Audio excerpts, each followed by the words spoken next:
Hola, ¿qué tal? Estamos aquí en A Contragolpe en este subprograma dominical. Los saluda Guillermo García Manzano. Y Concepción Villalobos con mucha alegría recibiendo este domingo y como cada mañana de domingo, pues ya disponiéndonos a conversar con ustedes. Licenciado, qué buenos comentarios recibimos del programa que tuvimos con Leti Ricardes. Muchos saludos para la maestra Leti. ¿Cómo le gusta a la gente el tema de la poesía, licenciado? Sí, claro, Uno claro. pensaría que ya no está de moda la poesía, pero a la gente le gusta oír poesía. Sí, y además que ya la poesía ha ampliado su Sus cobertura horizontes. en cuanto a las edades de las personas. Ujú. Porque antes ya era cosa, yo recuerdo que ya era cosa de adultos y solamente los niños castigados en la escuela que les dejaban aprender Y un casi en poema. secreto, ¿no? Sí, Que sí. no te fueran Y a ver. luego sí, concurso de oratoria y declamación, todos a la oratoria, y nadie quería en la declamación porque era cosa de mujeres y no era conveniente. No, ahora ya está muy abierto, qué bueno. Pues mire, Leti es una mujer mayor, Claro, una mujer madura, como nos contó su historia, que empezó a escribir en la madurez, que escribe sin tapujos y sin vergüenzas, porque muchas veces las mujeres no escriben, no escribimos poesía por rubores, pero además lo más bonito que es comentada y que es leída, porque lo interesante y lo que podemos comprobar es que a la gente le gustan las palabras bonitas, le gustan las imágenes bonitas, les gusta hablar de esos temas que nos podrían parecer irrelevantes, pero que al final nos regalan tanto bienestar.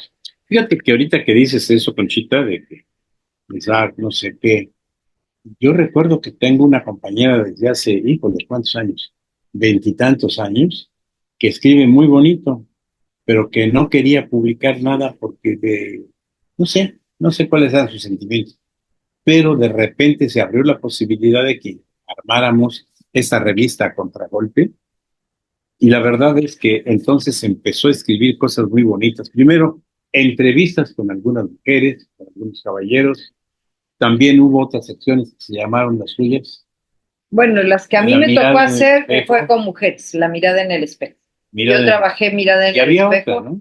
miradas que valen la pena a proyectos sociales. Fueron las dos miradas que se hicieron y la primera parte, los primeros números de A Contragolpe, se me asignó la tarea de hacer las efemérides, que hice con mucho cariño y con mucho gusto y que extraño porque fueron muy bonitas, pero luego las miradas me regalaron también la oportunidad de indagar en temas poco conocidos y que me sirven ahora Y yo muchísimo. creo que Conchita debe de hacer un esfuerzo económico y buscar, si no todas, una selección muy importante de miradas para que se publique un libro. Es verdaderamente actual y muy Fíjese que hermoso. sí, no es por, o sea, no es tanto el tema de la economía, porque ya ve que siempre encontramos fórmulas, licenciado.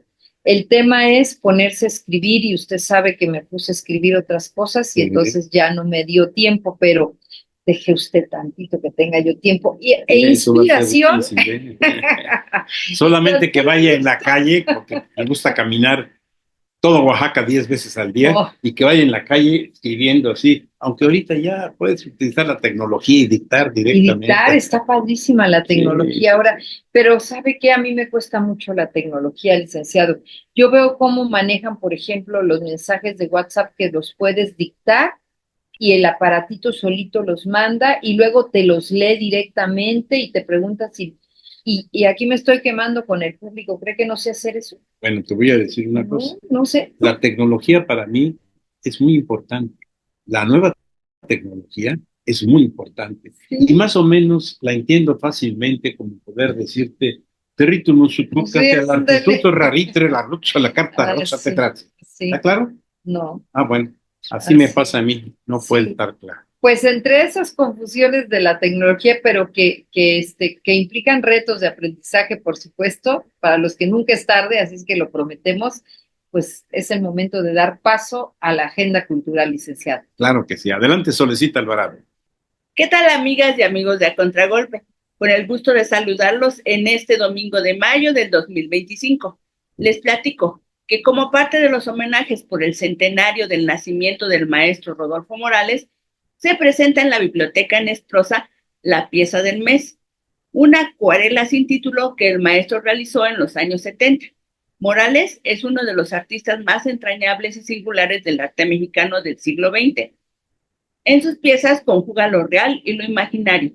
Representa temas religiosos y mitológicos, cielos infinitos y figuras suspendidas.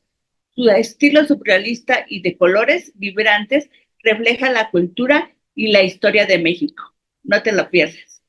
El próximo sábado 24 al mediodía se inaugura en la Biblioteca Francisco de Bourgois la exposición El libro y sus testigos, de Diana Fritz.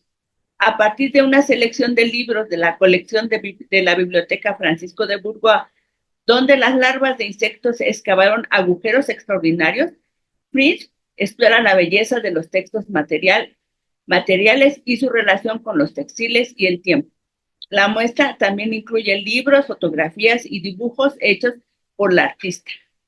No te la pierdas. En la Galería del Instituto de Ciencias Jurídicas de Oaxaca, ubicada en Crespo, esquina con Morelos, continúa la exposición colectiva Mujeres a su medida, formadas con piezas de la maestra Yvonne Kennedy, Piscat, Ana Santos, Cristina Luna, María Rosa Astorga, Natividad Amador, Pitagual, Sigrid Vice y Soledad Velasco.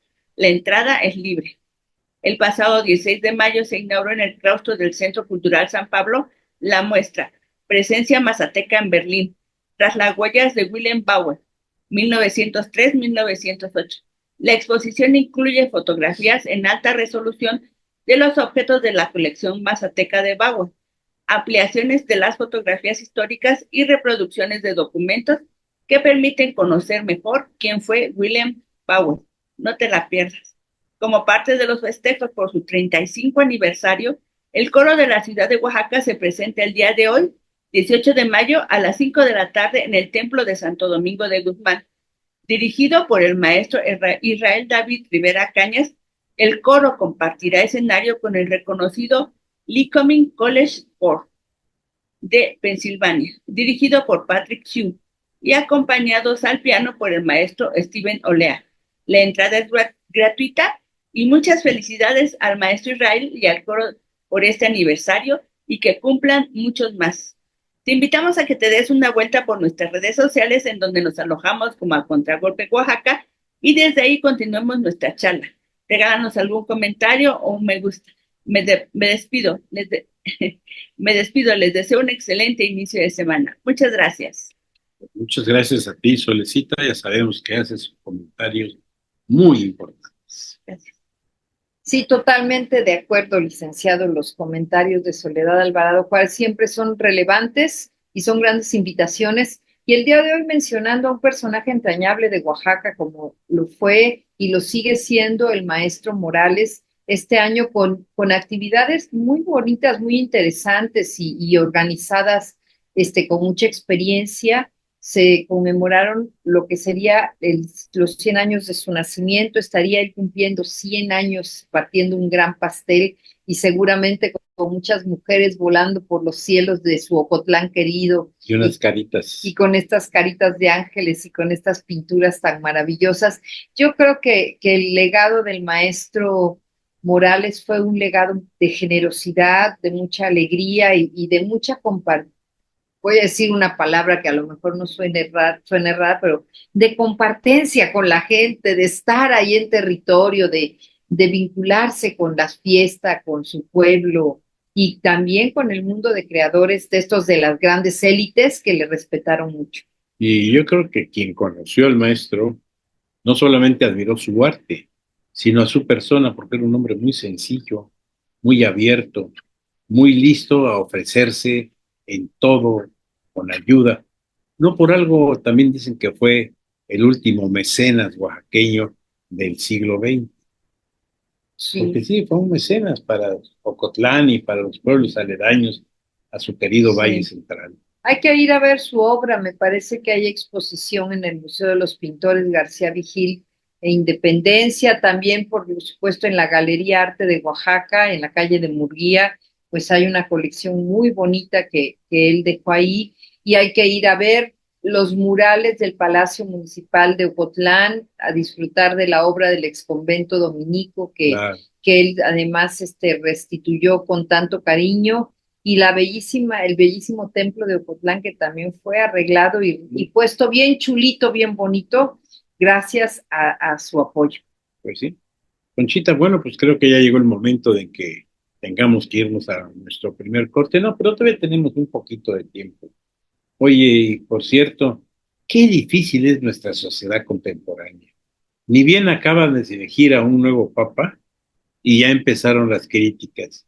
Caray, pues yo creo que todo funcionario o todo prelado o todo, pues aquel personaje que es importante es sujeto al escarnio y a la burla y sobre todo también sujeto pues al análisis.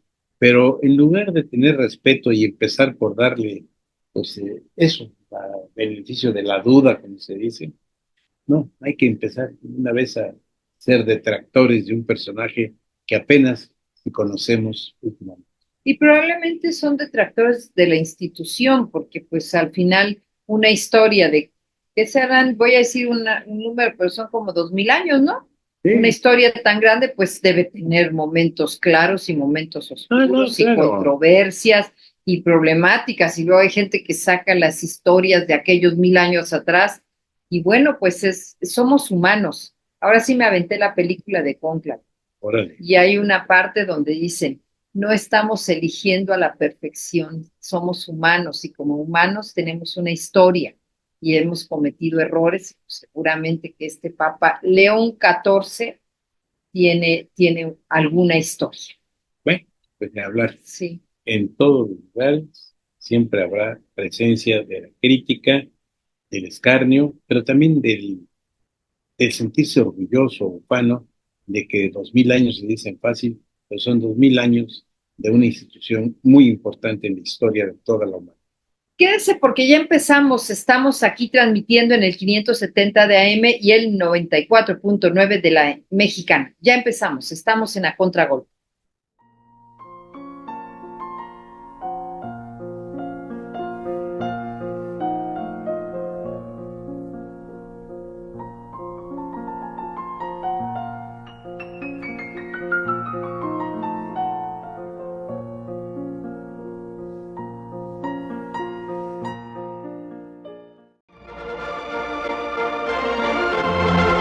Un espacio cultural. De anecdotario oaxaqueño, el perro volador del Teatro Alcalá. Durante la temporada de ópera de cámara de 1922-23 del Teatro Alcalá, presentáronse en Oaxaca bajo la dirección del tenor David Silva Padre, entre otros los siguientes actores. Silvestre Revueltas, primerísimo violín. Torres Obando, el bajo profundo, y la diva Ana Navarrete, soprano. A todas estas representaciones no faltaban los viejos raboverdes, que para admirar de cerca las bellezas de las coristas, se sentaban a ambos lados del teatro, pulcros en el vestir, con espíritu abierto y ánimo pronto al coqueteo. Por cierto que el empresario don Enrique Montiel había ordenado a los porteros que no dejaran entrar al público de Paraíso con animales, pero alguien logró meter un perro de contrabando y este, en la muchedumbre y en la obscuridad, perdió de vista a su amo y púsose a buscarlo exactamente cuando todos estaban abstraídos por la interpretación de la insigne soprano Ana Navarrete. Y sucedió que en los momentos de mayor interés se oyeron los alaridos de un perro que, dando vueltas por los aires, cayó en plena cabeza del pulcro ingeniero Ricardo Pejiluna, quien al recibir el tremendo golpazo exclamó un chintete brutal que hizo disonancia con la gutural modulación de la gran soprano y que originó un gran aplauso.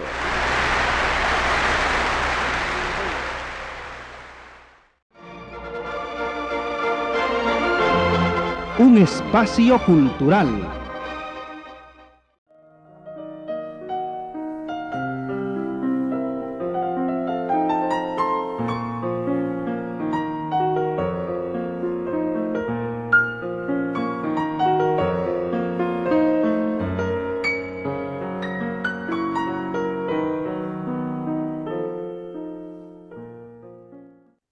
Pues ya estamos de regreso aquí, Conchita.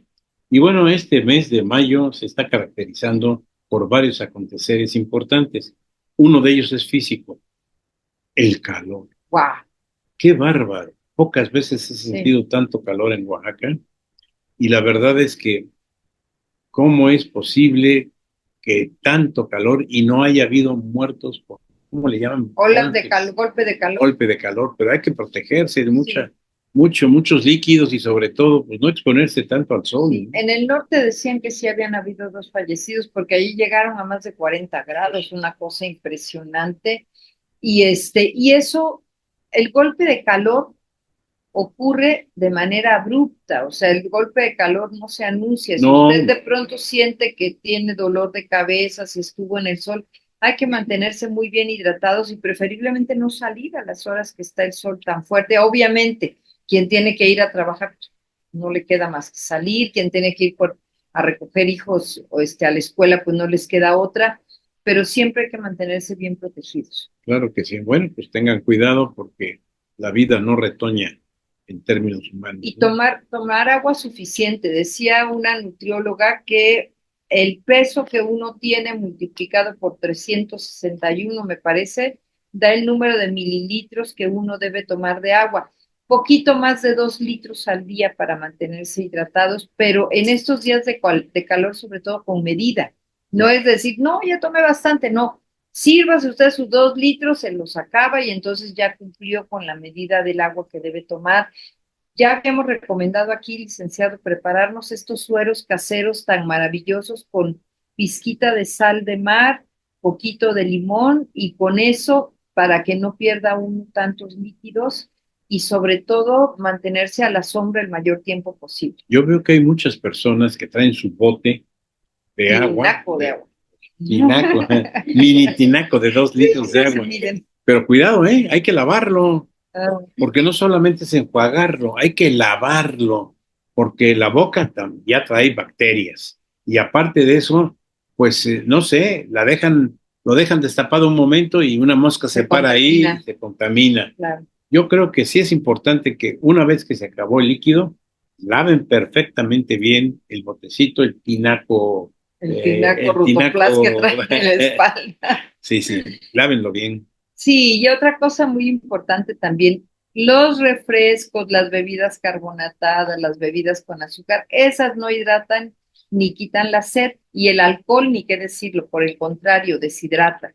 Entonces no nos dejemos ir con el engaño de que me tomé un agua fresca y ya cuenta por estarme hidratando. Eso lo toma uno por gusto, sobre todo si son las aguas tradicionales oaxaqueñas que venden en el mercado, la deliciosa chilacayota, ¿verdad? Pero bájenle al azúcar. Pero hay que bajarle mucho al azúcar, muchísimo. Yo no digo muchísimo. que no tomen nada de azúcar porque también es necesaria, pero bájenle, ciérrenle, como decía aquel anuncio, ¿no? Ciérrale, pero ciérrale al azúcar, porque es la fuente de muchos problemas de salud. Muchos problemas de inflamación y cuando las células se inflaman vienen muchísimas enfermedades. Así es que sí, con conciencia, ¿qué es lo que comemos? Fíjense que ahora que hubo este cambio y estas restricciones para lo que se consume en las escuelas, que ya no puede uno consumir, no pueden en las cooperativas escolares ya no pueden vender nada que tenga sellos, ni nada que esté altamente procesado. Y entonces la Secretaría de Salud está haciendo una campaña muy bonita que se llama el plato oaxaqueño. Y entonces es una canasta muy grande que llevan a las escuelas y van mostrando, por ejemplo, la comida de la milpa, el maíz, la calabaza, el frijolito, la flor de calabaza. Ahí tiene uno todos los nutrientes para comer bien sin necesidad de comer cosas industrializadas que además son carísimas.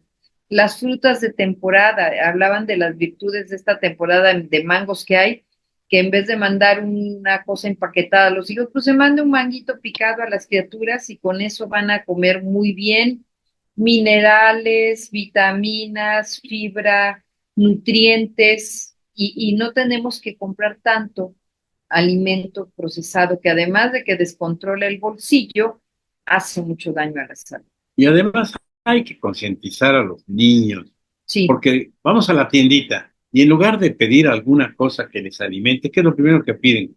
Pues papitas y churritos y no sé. Son adicciones. Son adicciones y se ponen furiosos si no se los compra son uno. adicciones. Pero pues los papás deben de mantenerse firmes. No hay que darles ni el celular ni los esas cositas que venden embolsadas, que son verdaderamente adicciones, porque la realidad es que echamos a perder la salud mental y la salud física de. Sí, dicen que vivimos en una sociedad que es propensa a este tipo de adicciones y la que más nos espanta, por supuesto, es la adicción a las drogas y al alcohol, a los químicos. Pero en realidad dicen que la adicción al azúcar es todavía más grave porque está asociada con momentos felices. Si uno tiene cumpleaños, ¿qué nos sirven? Un pastel lleno de azúcar y ¿qué repartimos? Refresquitos y dulcecitos Sí, porque pero es antes, ¿qué les fiesta. ponen? Papitas y churritos. Papitas y churritos y Sí. de toda esa bola de Entonces cosas. ahí estamos haciendo a nuestra familia adicta al azúcar y esa adicción romperla es muy difícil, insisto, porque la asociamos con momentos de felicidad, Ajá. con los momentos más bonitos de nuestra vida, ¿no? Los pasteles de cumpleaños, las mesas llenas de dulces. Entonces, pues es que es desaprender. Estamos en una época en que hay que desaprender, hay cosas que decimos, pero siempre se ha hecho así y no me ha pasado nada. No, eso crees. ¿Qué tal si nos damos permiso de hacerlo de manera distinta y de desaprender muchísimas conductas que están atentando contra nuestra salud y lo más grave, contra la salud de gente inocente, porque los niños son inocentes? Cuando uno les da su primer vaso de Coca-Cola o su primer biberón de, perdón, ya dije la marca, pues, su primer biberón de bebida gaseosa, eso es llevarlos a un camino sin retorno, muy grave. Híjole, la verdad es que todos hemos cometido el mismo error, pero siempre es bueno rectificar, Sí, claro. porque la realidad ya no nos juzgamos nosotros a nosotros mismos, ya juzguemos la salud de nuestros hijos, de nuestros nietos, en mi caso hasta de nuestros nietos. ¡Ay, qué orgullo! Oh, sí. Oiga, con qué orgullo usted nos dice que ya es bisabuelo, pero fíjese, licenciado, por eso la gente de antes vive más y en mejores condiciones, porque usted cuéntenos, y usted lo platica además bien sabroso, cómo era la mesa en su familia, qué es lo que comían, qué es lo que tenían a la mano para comer, y no había tanta bebida industrial, Bueno, fíjate que tanto yo recuerdo supermercado. siendo niño en la casa de mis abuelos paternos, estaba prohibido tomar refresco a la hora de la comida. Fíjese. No, para empezar, siempre se empezaba pues con un chayote muy sabroso, así con su limoncito, y venía la sopa, venía el caldo, ese que por cierto yo lo odio porque me lo El dieron. de cocido. Ese cocido, no. A mí también me lo dieron mucho. No, de ya. niña, mucho. Pero aparte, pues se comía lo que se iba al mercado a comprar todos los días. No eran almacenamientos refrigerados ahí terribles. Claro. Y bueno, ¿cómo se concluía todo esto? Con que o te daban un vaso de cerveza, un vaso, aún siendo Que era niño, levadura. que era levadura, Claro. o te daban también una copita de vino, que no había gran variedad de vinos Claro. como hay ahora, pero era formidable porque te acostumbrabas a no tomar demasiados líquidos a la hora de la comida y aprovechabas perfectamente bien. Y bueno, al terminar, no faltaba, eso sí, la famosa cucharada de emulsión de Scott. Ay, sí, esa era bien ruda. Pues sí, pero miren, yo he llegado a la edad que he tenido Sí, porque licenciado. la verdad es que le entrábamos con ganas a la emulsión de Scott, que al principio sacábamos la lengua y hacíamos, ¡ay! Hasta nos escondíamos de mamá o de la abuela. Pero después de eso, la verdad es que se acostumbraba uno a ese sabor del hígado de bacalao, ese aceite, y hasta en las tortillas los embarrábamos de emulsión Sí, de claro. Scott y para adentro. Sí. No, era formidable. Y fíjese, entonces podríamos regresar a estas milpas, a estos sembradíos que hay en tantas comunidades, a estos propios que llegan hasta el mercado, hasta las esquinas de las calles, con esos chayotes maravillosos que usted dice. Hay unas señoras que ya los traen cocidos. La delicia más rica que yo he probado son estas maravillosas mujeres que traen los chayotes y que los venden en las esquinas de Oaxaca. Y con eso tiene uno un buen inicio para comer, un inicio muy nutritivo y muy consciente. ¿Y los camotes? Los camotes también. El problema es cuando le agregamos las leches condensadas, el montón de azúcar, los colorantes, Es los como los elotes, saborizantes. ¿no? Los elotes, que ya no comes elote, ya comes Salsita de no sé qué, salsa y salsa y salsa y mayonesa y crema y mayonesa, y todavía le rocían queso, pero para aventar para arriba, Sí. y se llenan toda la cara, los bigotes o lo que Ya tengan. no me antoje porque No, yo, soy, no, no. yo sí soy hija del esquite callejero. Ah, bueno, pero el esquite. Pero por favor, no le agreguen tantas No, yo cosas. no. A mí el elote me encanta, más con limón. Limón y sal. Yo con limón y sal y ya con eso. Y mire, el elote con tan buenos maíces que tenemos en Oaxaca, muy buena fibra, muy buenos nutrientes también, y no son cosas caras que nos hagan daño. Y además, procurar consumir todo lo que se produce. Irle a preguntar a la gente dónde lo produces, de dónde lo estás trayendo, cómo lo produces, y acostumbrarnos a comer así y a comprar así para el beneficio pues de nuestra salud. Y era la base de la comida, inclusive del pueblo mexicano, en la prehispanidad.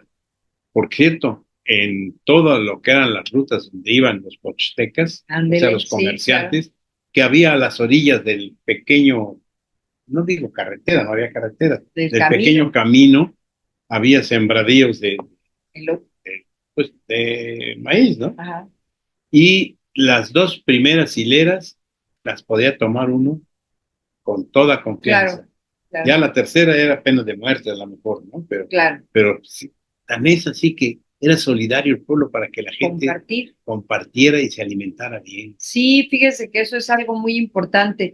Y esos actos de compartir también posteriormente en las ciudades se observaron en la arquitectura. Yo hace unos días que caminé por el centro con mis estudiantes, trataba yo de explicarles el sentido de compartir que tienen los portales del centro. Y abrían sus ojototes y me decían, ¡Ah! Entonces no es de ellos, no son los propietarios, los dueños de los restaurantes. Ahí ya no pude explicar yo muy bien cómo está el asunto, pero No te ibas a meter en me iba grandes yo a meter en problemas. grandes problemas, pero les dije, es una historia, tenemos que hablarlo, muchachos, les dije, es una Pues historia larga. invitar a este hombre de allá de Sebastián Bandes. a Vandenburg, que escribió muy Sí. bonito sobre los portales oaxaqueños. Vamos a hacer nuestro siguiente corte, ¿qué les parece? Nosotros aquí nos quedamos conversando con ustedes, como cada domingo en A Contragolpe.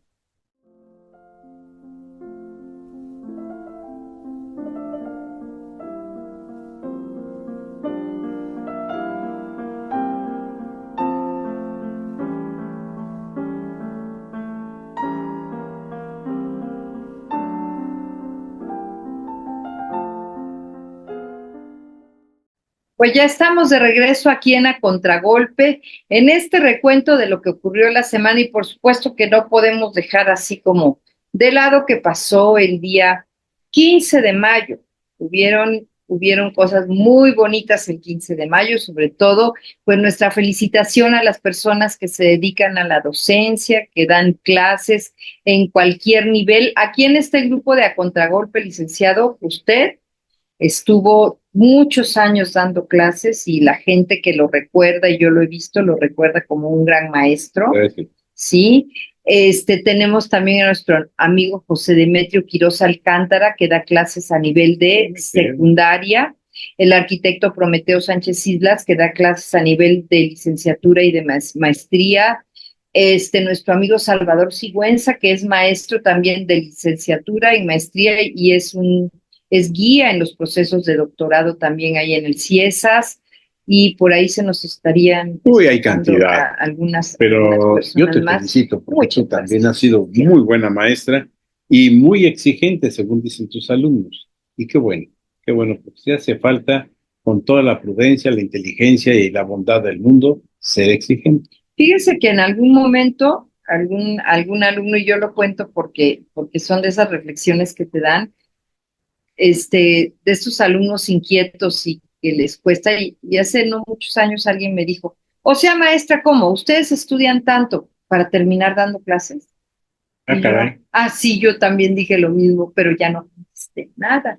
Pero luego me hice reflexión profunda y dije, pues es que es una vocación. No todo mundo termina dando clases, porque dar clases implica un proceso creativo, una planeación diaria, una vocación. Y luego yo me acuerdo de este anecdotario que usted tiene en Oaxaca Espacios Culturales, de estos primeros maestros del Instituto de Ciencias y Artes que usted lo menciona, que eran maestros, profesores que no cobraban, que no cobraban porque lo estaban haciendo por formar nuevas generaciones, por compartir lo que uno sabe.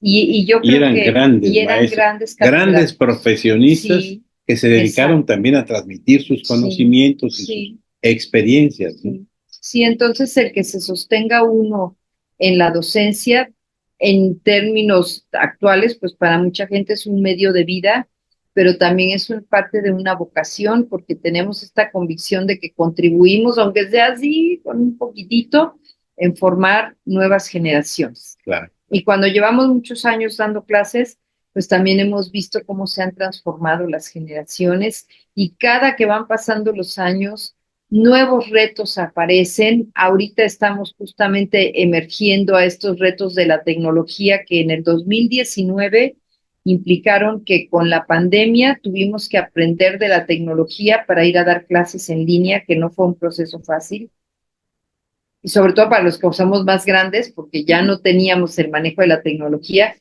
pero que ahorita nos dicen, pues ya hay algo que se llama inteligencia artificial, que el gran debate es si es inteligente o no, que es un algoritmo, pero es un algoritmo que hace las tareas, es un algoritmo que redacta, que busca, Cuidado, muy cuidado. grave. ¿Y cómo distinguir, cómo tienes que leer con tanto cuidado para distinguir cuando tu estudiante lo está usando y cómo aprender a usarlo también, que ese es un proceso largo, para poderlo aprovechar en dar mejores clases, ¿no?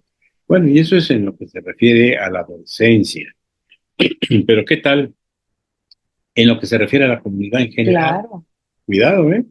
Cuidado porque te pueden, con la inteligencia artificial, crear un sistema de vida que no tienes y lo publican, lo publicitan. Inclusive te pueden hacer asesino, te pueden hacer ladrón, te pueden hacer delincuente en general, sin que tú hayas cometido ninguna falta, porque la inteligencia artificial se presta para todo eso, como también para cosas muy Claro, positivas. como dijeran las abuelitas, poner palabras en tu boca que tú no has dicho, ¿verdad? Decir cosas que tú nunca declaraste, que no dijiste, o editar tus declaraciones y entonces transgiversar lo que estás mencionando. Sí, estamos ante un mundo muy transformado, donde las escalas de valores tendrían que ser los que nos detuvieran para hacer o no ciertas cosas. O sea, ¿para qué voy a usar? Usted dice, hay cosas buenas en las que podemos usar la inteligencia artificial. Yo veía algunos estudiantes que, por ejemplo, ahorita están construyendo unos programas que para acercarte al patrimonio edificado, solamente tomas la foto y aparece como una imagen virtual. Por ejemplo, podría usted aparecer, ¿no? Vamos a la catedral y entonces se toma la foto y entonces aparece usted conversando de la catedral, un ¿Sí? video de usted. Hasta ese nivel hemos llegado, pero como usted dice, cuando es usado de manera positiva, Y cuando no, claro. No, bueno, cuidado, ¿eh? cuando ya todo el mundo quiere estudiar de lo que en 30 segundos se dijo en No, y TikTok, va a llegar un momento en que cuando tome uno conciencia de lo que está pasando con la inteligencia artificial, vas a llegar un momento en que digas, bueno, ¿esto es real o irreal? ¿Esto es bueno o malo? ¿Esto sucedió o no sucedió?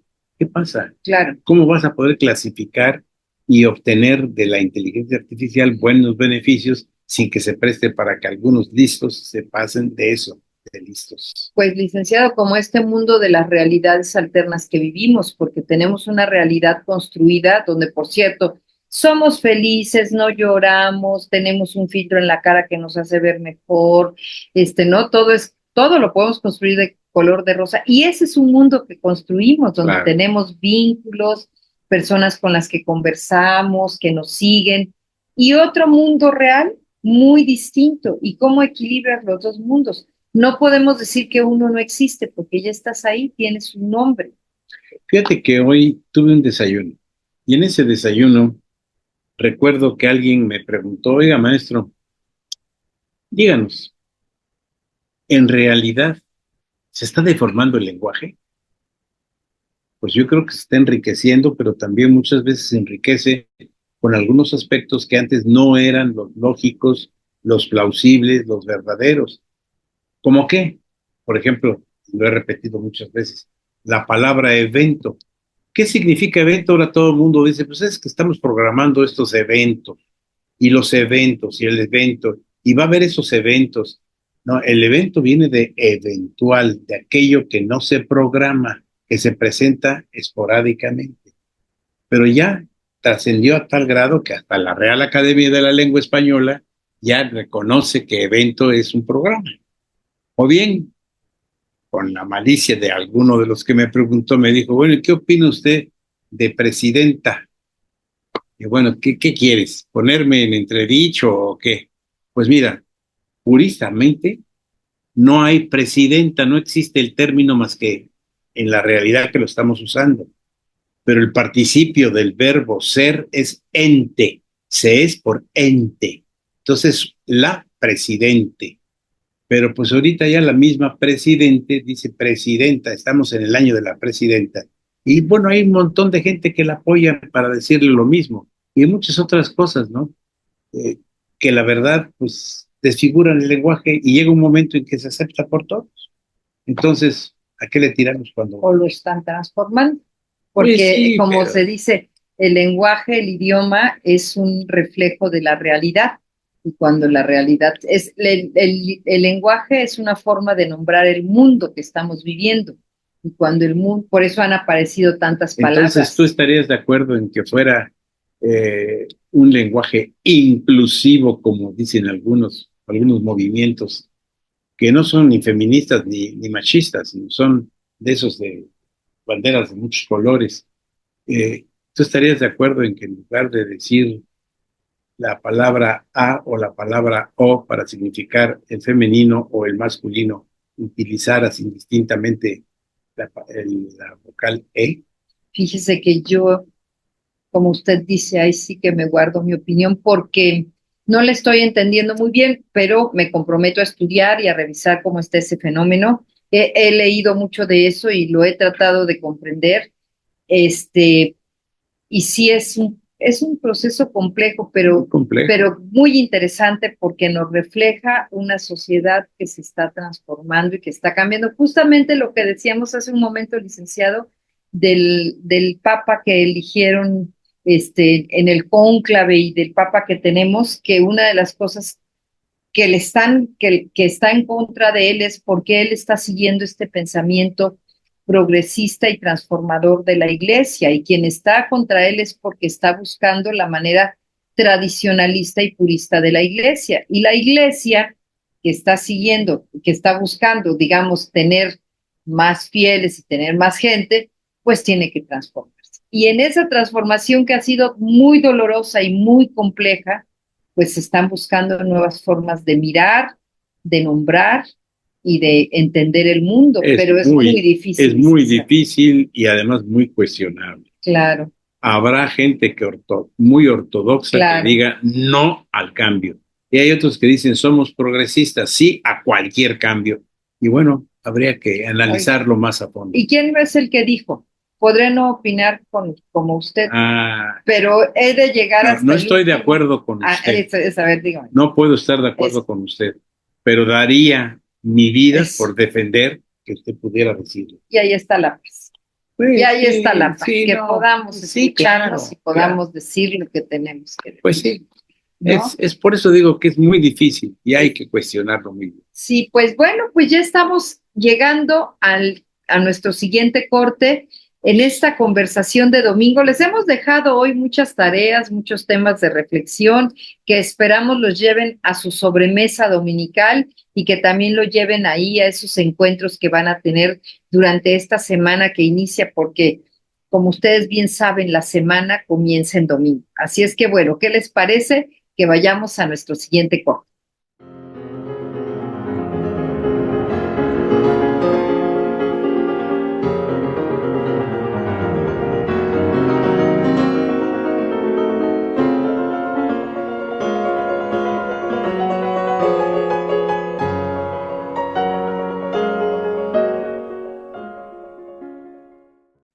Ya estamos en la última parte de este programa Contragolpe que está resultando muy interesante porque se están vertiendo opiniones aquí que aparentemente están muy, pues, ¿cómo diré? Que aparentemente son contradictorias y no, simplemente son complementarias bajo una determinada premisa, el cambio. y el cambio que es, híjole, el cambio que es una responsabilidad que sería conveniente pensar, ¿está la sociedad en su conjunto, no en un grupo de intelectuales, preparada para esos cambios o no está? No, y además ese cambio operado desde las alturas de los intelectuales nunca va a operar. El cambio tiene que venir desde la gente que vive una cultura, una situación, una tradición. El cambio en los términos que tenemos que visualizarlo se construye de la base hacia las cúpulas. Acaba de fallecer esta semana el licenciado presidente uruguayo, expresidente uruguayo, Sí. Mojica. Y justamente él, yo no fui su seguidora, ni puedo decir que conozco de su vida, ni que leí sus libros, ni que comulgo con muchas de sus ideas, pero lo que a mí me ha dejado esta semana, en donde dio el giro la comunicación y de un gran hombre fuimos a otro gran hombre, es justo esta importancia de decir, ¿y qué tal si queremos vivir de una manera distinta? Y él decía, los políticos, una de las cosas que a mí me gustó mucho, los políticos del mundo tendrían que acostumbrarse a vivir de la manera más austera, un poco lo que me decía Juárez también.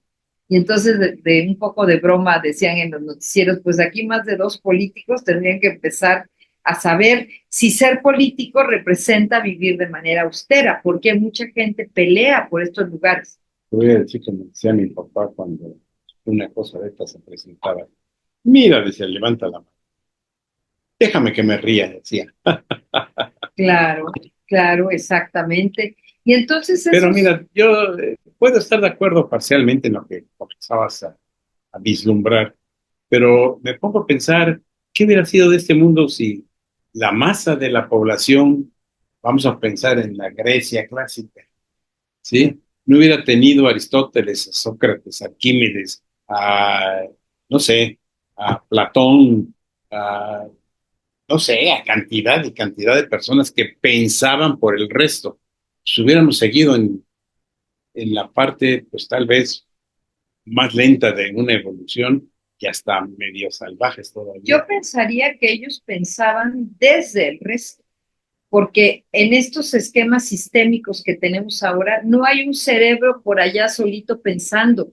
Estás pensando cómo ellos construyen el método científico, porque observan una y otra vez lo que ocurre con los grandes grupos y con la conducta del humano común, de ese que dice en el Gloria y Esplendor, de ese que se ensucia las manos y se las lastima en el enar, ¿no? Y para poder comprender la situación de privilegio del ocio, pues tenías que comprender lo que implicaba estar trabajando ahí todos los días. Y desde ahí esa gente fue comprendiendo y fue haciendo ese método de observación, ensayo, error, conclusiones.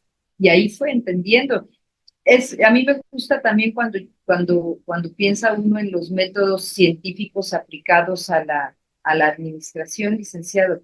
Esta escuela clásica de la administración, ¿de dónde sacó sus tesis, sus teorías, sus principios, sus tratados? Pues de observar a los obreros trabajando todos los días y de observar la gotita de aceite que se regó durante muchos meses y ahí sistematizan, llegan a la conclusión. Si no estás en la tierra, Pero también hay ¿cómo haces? cambios que se suscitan de la noche a la mañana, históricamente hablando, Sí, y que definitivamente tienden a exigir un cambio radical. Por ejemplo, lo que pasó en la Revolución Industrial en 1720, 1760, pues de repente la invención de la máquina que sustituye la mano de obra tuvo que cambiar la mentalidad de la gente, no solamente para trabajar, sino para consumir. claro.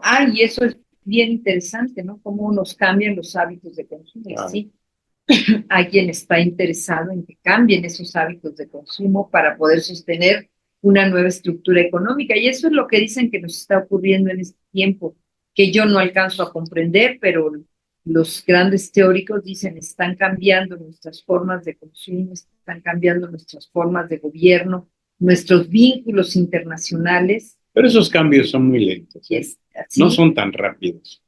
Si te pones a pensar simplemente del enciclopedismo de la Revolución Francesa y de la Revolución Norteamericana a la actualidad, Poco ha sido el cambio, ¿no? Claro, pero como esa revolución industrial que usted refiere de la noche a la mañana, tampoco ocurrió de la noche. Fue lenta, fue poco a poco, fue paulatina. Para llegar precisamente a la tecnología que propició la revolución industrial. Claro, Pero ya cuando se tuvo la misma en términos de producción, de distribución y de consumo, caray, la cosa se le complicó a la humanidad. muchísimo, ¿Qué forma? muchísimo. Y somos ahorita consecuencia de esas complicaciones. ¿Sí? Hace unos días, y regresando un poquito al tema de la alimentación, y voy a decir quién lo comentó, porque lo comentó en público, Olga Cabrera, la gran chef que tanto queremos de esta comida mixteca. Ella comentaba que ella fue alimentada y creció hasta los 8 o 9 años en la Mixteca, en la cocina de su abuela, tomando atole, que era hasta que llega la televisión y llegan estos anuncios comerciales donde decían que para que los niños crecieran había que tomar Pancho Pantera. Y entonces dice, a mi mamá pensó que era más fácil hacer chocomil y leche y leche en polvo, y que mi abuelita ya no trabajara tanto. Y entonces dejamos de consumir lo que nuestra tierra producía para ir a comprar lo que nos llegaba de fuera, todo industrial. ¿Te acuerdas? ¿Te acuerdas de Pancho Pantera, que era un niño vestido de cowboy Ajá. y que sacaba su pistolísima y me decía, fuerte, audaz y valiente, fuerte, paz, audaz, paz, ¿En serio ese valiente, anuncio yo no lo paz? llegué a ver? Sí, ni nacías, yo No. creo, pero se lo tuvieron que cambiar, Claro. porque la verdad es que pues estaba penetrando en la mente de un niño que para ser un Pancho Pantera tenías que ser violento y matar. Y traer una pistola. Claro. Bueno, mira, qué sabrosa plática, contradictoria en muchos aspectos, pero muy sabrosa esta plática que estamos teniendo. Pues sí, porque además yo creo que una de las cosas que podemos reflexionar con nuestro público es la importancia de conversar, de continuar conversando, porque cada vez la gente habla menos. Usted vea en un autobús, en una sala de espera, en la calle, la gente está metida en un celular y ya ni nos saludamos. No, y en tu casa, Ni en tu casa, ni en la casa conversamos. ¿no? Cada quien ya ni vemos la misma película, cada quien tiene un dispositivo distinto y tiene su propia conversación con otra parte del mundo. Entonces, yo creo que recuperar el arte de la conversación, de lo que ustedes quieran, es algo básico y muy importante. Decían que leer algo a la hora de la comida solamente en los conventos, no es cierto. Y eso es lo que deberíamos hacer en las familias. Así como la abuelita sentaba a las gentes hace 80 o 100 años alrededor suyo y les platicaba una serie de historietas. O rezaban el rosario. Rezaban, o lo que fuera, pues. Pero que era una comunicación, intercomunicación familiar. Pues después surge la lectura del libro. Y ahora ya no es que todo el mundo esté en la misma sintonía, sino como bien lo dices, cada quien en su sintonía con estos aparatitos que pueden ser muy buenos, muy malos. Fíjese que ahora que hablaba usted de esas transformaciones que han existido, en ese libro que se llama Todo lo que usted debe saber de cultura, que es tan bonito, hablan de la época de la imprenta.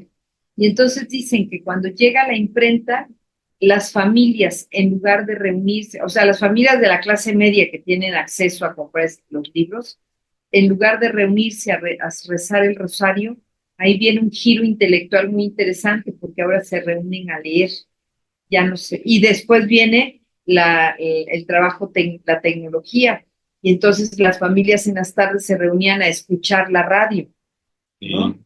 Yo con mi nieta platicaba hace unos días de Cricri y le contaba cómo el programa de Cricri reunía a los niños de la casa a escuchar las fantásticas historias de cada uno de sus personajes, que además iban cantadas por su propio autor. Y eso es lo que uno escuchaba para divertirse. Y luego ya viene esta época de la televisión que a mi generación nos atrapa y nos atrapa con dos canales. Al principio, ¿no? Al principio no. Al principio era como un complemento de la plática. Inclusive la familia se reunía a ver televisión, claro. Pero empezaron la mercadotecnia, sobre todo la mercadotecnia, que vendía muchos productos explotando el morbo de la violencia. Sí. Y entonces ya la familia dejó de reunirse para ver programas o salieron programas demasiado sosos, demasiado tontos y demasiado... Pues para las atrevo a masas. decir. Pues sí, Son pero cosas para las masas. Y entonces recuperemos el arte de conversar. Usted siéntese con alguien y platíquele de qué, de lo que quiera platicar.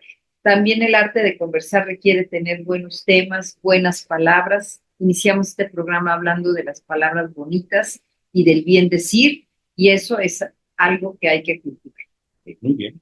Pues ya nos vamos a despedir, licenciado, y agradecemos a nuestro público la atención que presta a este programa en el que nos gusta conversar, gracias a La Mexicana, que nos permite transmitir en el 570 de AM y en el 94.9 de FM. Gracias, Soledad Alvarado Juárez en la Agenda Cultural. Eder Pérez San Germán, muchísimas gracias también en la edición de este programa y a ustedes por el favor de su atención. No nos resta más que recordarles que la semana empieza en domingo y en domingo vamos a contragolpe. Y esperarlos entonces también el próximo domingo, donde seguramente llegarán a sus hogares las pretensiones de un mensaje más de cultura en la contragolpe. Hasta entonces, Concepción Villalobos y Guillermo García Manzano, les decimos muchas gracias.